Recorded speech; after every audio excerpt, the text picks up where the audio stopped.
కాలం ఖర్చు అయిపోయింది.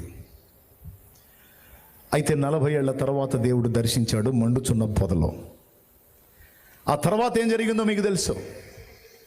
తర్వాత మోషే వెళ్ళి ఇశ్రాయేలుని బానిస సంఖ్యలలో నుంచి బయటికి తీసుకొచ్చి కరెక్ట్గా ఎన్ని సంవత్సరాలు నడిపించాడో మీకు తెలుసా?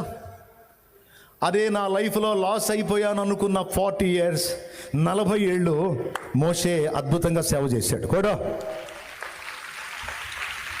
ఇప్పుడు చెప్పండి, ఎవని యందు నిరీక్షణ ఉంచాడో, ఎవని యందు విశ్వాసం ఉంచాడో, ఎవరిని తన బ్రతుకులోకి ఆహ్వానించుకున్నాడో ఆయన మోషేని సిగ్గుపరిచాడా లేకపోతే అదనంగా కలిపాడా? నువ్వు అనుకుంటుండొచ్చు, నా లైఫ్ అయిపోయింది, నా ఆయుష్కాలం అయిపోయింది, నా జీవితం అయిపోయింది, నేను చేయాలనుకున్న ఆశలన్నీ అడియాసలు అయిపోయినాయి, ఎన్నో కోరికలు కలిగి ఉన్నాను దేవుని కొరకు, అలా చేయాలి, ఇలా చేయాలి, అంత చేయాలి, ఇంత